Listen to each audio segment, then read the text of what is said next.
Après l'une des périodes les plus compliquées de sa vie pour cause de maladie, Charlène Wittstock revient peu à peu à la normale dans son agenda public.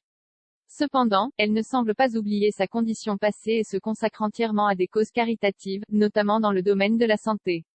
Au cours de ce mois de juillet, nous l'avons déjà vu visiter les patients de l'hôpital où elle a donné naissance à ses enfants, en plus d'assister au réputé gala de la Croix-Rouge.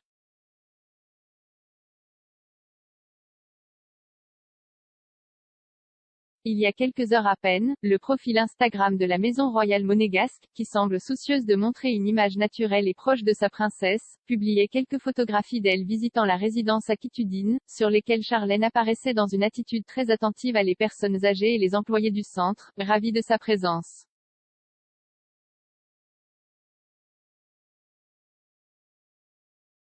En quête de confort, Son Altesse s'est abandonnée à l'une des tendances imposées par Marta Ortega, le tissu nid d'abeille, avec un modèle midi droit jaune inspiré des 60s à large bretelle et col rond, terminé par une jupe ample.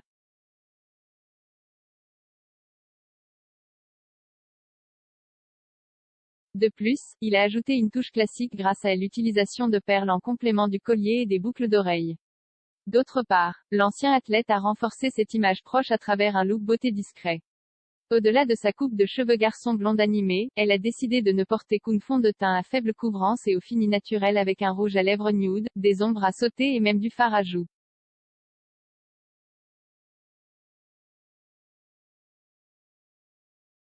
Malgré le fait que la princesse de la principauté de Monaco ait repris l'usage du masque pour des raisons de recommandation dans ses contacts avec des personnes faisant partie d'un groupe à risque, le masque blanc ne pouvait cacher la grande compréhension, la compassion et l'empathie que l'ancienne nageuse montrait envers les anciens présents, avec lesquels on l'a vu partager des rires et des confidences.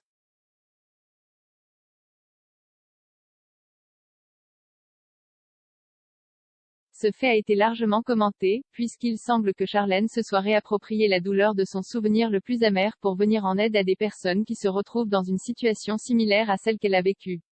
Rappelons qu'elle était éloignée de sa famille et de l'agenda royal en raison de divers maux qui menaçaient sa santé durant l'été dernier.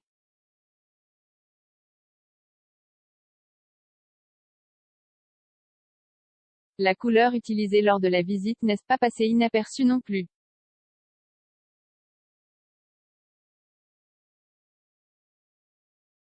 Le jaune est un symbole de malchance et de mauvais augure dans le monde du divertissement, mais cette conception semble s'être propagée à tous les domaines de la vie publique.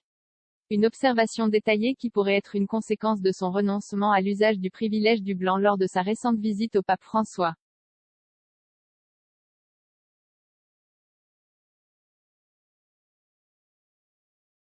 Pour cette occasion, l'épouse du prince Albert a révolutionné les experts du protocole en sélectionnant un modèle noir, qui ne couvrait pas entièrement ses épaules et qui était également accompagné d'une manucure pailletée assortie.